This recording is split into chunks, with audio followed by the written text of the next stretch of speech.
Drug research and development is more challenging than ever, requiring massive amounts of data and complex analysis. Join us as we talk to Recursion Pharmaceuticals about how they're using machine learning to speed up the drug discovery process on this episode of Stack Chat. Scott, thanks so much for joining us today. Can you tell us a little bit more about what Recursion Pharmaceuticals does? Yes, Recursion is, we're trying to bring new drugs to market. And, in order to do that, we have to find new drugs, discover new drugs. And we're trying to turn that problem into a machine learning problem. What that means and how we do that is we are creating a large data set consisting primarily of cell microscopy images. And so that means we take a lot of pictures of a lot of cells in a lot of different states. So healthy cells, sick cells combined with drugs, healthy cells combined with drugs, and you try to learn more information about how those images change under different circumstances. So what does the architecture look like that does the eventual machine learning on these? Currently, we're taking about 60 terabytes of images a week. And so at the beginning, that can take across 7 different microscopes about 5 days at times to take that many images.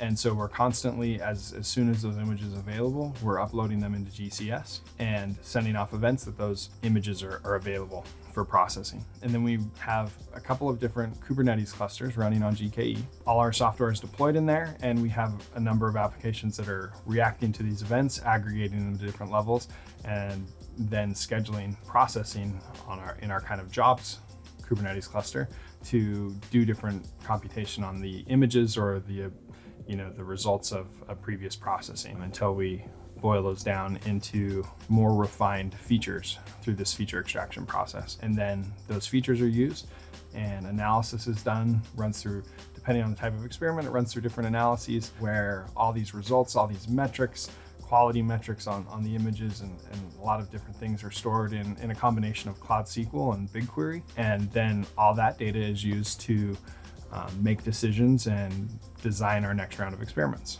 And so that's kind of the process that we go through at Recursion on a weekly basis. So it sounds like you did a lot of data processing directly in Kubernetes with Kubernetes jobs, rather than using a traditional big data solution like Hadoop or Spark.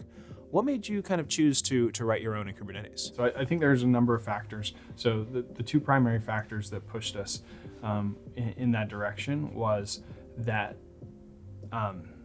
we have all these images coming off the microscopes constantly. And so we have this kind of streaming flow of images. And in order to wait for the right batches that are the most important, it can take sometimes hours, but we want certain feedback on a lot of those images much more quickly. And so we wanted a streaming solution so we could get faster feedback on a lot of kind of these quality metrics and stop problems and save ourselves money from taking pictures that aren't valuable. The second part of that was we had a number of existing services that weren't written in languages or in ways that integrate nicely into some of those tools.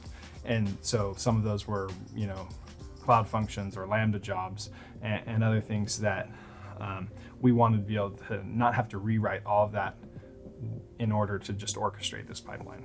Awesome. Well, thanks so much for coming in and telling us a little bit about how you built this entire solution, taking a real big problem, big data problem, and turning it into real insights. Yeah, thank you.